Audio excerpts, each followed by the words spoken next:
సాయిబాబా పారాయణము. సాయిబాబా పారాయణములో మనం పార్ట్ 3 ఎవరి సద్గురువు తెలుసుకున్నాము. ఈరోజు పార్ట్ 4 శ్రీ సాయి ప్రశంస. అలనాటికి మహారాష్ట్రలో ప్రఖ్యాత పండితుడైన గంగార్కర్ అనే అతను శ్రీ సాయిబాబాను సాక్షాత్తు దత్తాత్రేయ అవతారముగా ప్రకటించి నిరూపించడం జరిగింది. అటువంటి శ్రీ దత్తావతారులు సద్గురుపాదులు అయిన శ్రీ షిరిడి సాయిబాబా వారి దయా వీక్షణములకు అంతమనేదే లేదు. వారి అనుగ్రహం వలననే విద్యాపాఠవము తక్కువైనప్పటికీ కూడా శివడే అనునతడు న్యాయవాద పరీక్ష అందును జాతకము రీత్య గ్రహచారము సరైనప్పటికీ బాబా టెండూల్కర్ అనువాడు వైద్య పరీక్ష అందును ఇంకని ఎందరెందరో విద్యార్థులు తమ తమ నిస్సహాయ పరిస్థితులను నధిగమించి కూడా తమ తమ పరీక్షలలో ఉత్తీర్ణులైనారు. శ్రీ బాబా దయచే ఎందరో నిరుద్యోగులు ఉద్యోగములను పొందినారు. తాత్కాలిక ఉద్యోగులు వారి వారి ఉద్యోగములందు సుస్థిరులైనారు. శాశ్వత ఉద్యోగులు ఉన్నత శ్రేణులను పొందారు. విద్యావాసన తక్కువైన వారులను ఉద్యోగమునకు తగినంత వయో అర్హతను ఎడబాసిన వారును జీవనాదాయము కొనసాగని మరెందరో మధ్య వయస్కులు కూడా శ్రీ సాయినాథుని కృపా కటాక్షములచే మర్యాదపూర్వకమగు జీవన భృతులను సాధించుకొనినారు. పేదవారి దరిద్రములు తొలగిపోయినవి. ఎందరో దరిద్రులు ధనికులైనారు. ధనికులు మరింత ధనికులైనారు. ధర్మాచరణ పరాయణులుగాను మారినారు. శ్రీ సమర్థ సద్గురు సాయిబాబా దయతో ఎందరో సాధకులు తమ తమ యోగాభ్యాసములలో కృతాకృత్యులైనారు. కొందరు మేధావులు తమ తమ ఆలోచనా విధానంలో మార్చుకొని ఆధ్యాత్మికవేత్తలుగాను ప్రచారకులుగాను పరిణమించినారు. ఇంకెందరో కళాకారులు వారి వారి స్థాయి భేదములను అనుసరించి ప్రోత్సహింపబడినారు.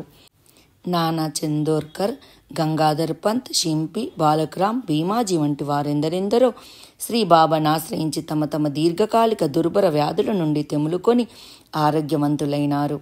ఆరోగ్యమే కాదు, తాత్యాకోత్ పాటిల్ వంటి వారు తమ మృత్యువును సైతం అధిగమించగలిగినారు. ఆ విషయమే శ్రీ సాయినాథులు నేనే దేహములు మారదను కాని మరణించను, నేను మరణించను కావున నా భక్తులను కూడా మరణించనీయను అని చెప్పినారు. అన్ని మాటలేలా అనన్యా చింతయంతో మాం ఏ జనాః పర్యుపాసతే తేషాం నిత్యాభియుక్తానాం యోగక్షేమం వహామ్యహం అని భగవద్గీతలో శ్రీకృష్ణుడు చెప్పినట్లుగానే శ్రీ సాయి తను నమ్మిన కొనిన వారి సమస్త కష్టములను నిర్మూలింపచేసిన శ్రీ సాయిబాబా ధర్మ భక్తుల పాలిట భగవత్ స్వరూపులు, దీనుల పాలిట దయాసముద్రులు, ఆశ్రితులకు అన్నపూర్ణభులు, విష్ణు భక్తులకు వైకుంఠ స్వరూపులు, అమృత తుల్యాలైన వారి బోధనలను హితవచనములను అత్యద్భుతములుగా వారి లీలలను వినిన వారికి పఠించిన వారికి కూడా శ్రీ సాయిబాబా సాక్షాత్ భగవత్ స్వరూపులేనని విషయము ఖచ్చితంగా తెలియగలదు.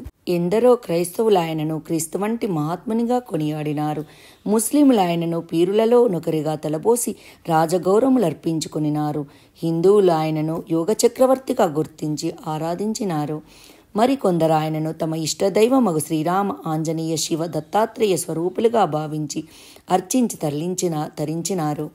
ఆయన మహిమలను, లీలలను, చమత్కారములను ప్రత్యక్షముగా అనుభవించిన వారెందరో ఆయనను సాక్షాత్తు మురళీధరుడని భావించి పూజించి వారి శ్రీచరణములపై మోకరిల్లినారు.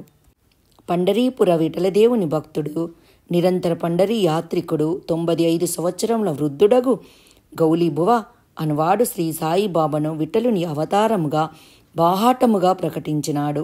మాధవరావు దేశపాండే ఉరఫ్ శ్యామ అనునతుడు శ్రీ సాయిబాబానే తన గురువు, ప్రత్యక్ష దైవంగా భావించి ఆరాధించినాడు. అతడెల్లప్పుడూ శ్రీ బాబాను భగవాన్ అని మాత్రమే సంబోధించడివాడు. మహారాష్ట్ర ప్రముఖ హరికథకుడు, శ్రీ సాయి లీల ప్రచారకుడు, శ్రీ సాయి చేరువ భక్తుడగు దానగను శ్రీ బాబాను సృష్టి స్థితిలయ కారునిగాను ప్రత్యక్ష పరమాత్మగాను అభివర్ణించినాడు. అయినను అచ్చటచ్చట ఒకరిద్దరు మాత్రం ఆయనను పిచ్చి పకీరనియు, పొట్టకూటికై వేషం గట్టి బిచ్చం ఎత్తుకొనుచున్నాడనియు గేలి చేసిన ఘట్టములు కూడా 1-2 లేకపోలేదు. కానీ తదుపరి కాలంలో దూషించిన వారే తమ దోషములను తెలుసుకొని బాబాను ఆశ్రయించినారు. శ్రీ సాయిబాబా సామాన్యమైన పకీరు కాదనియు కేవలం పరమాత్మ స్వరూపులేననియు ఎలుగెత్తి ఘోషించినారు.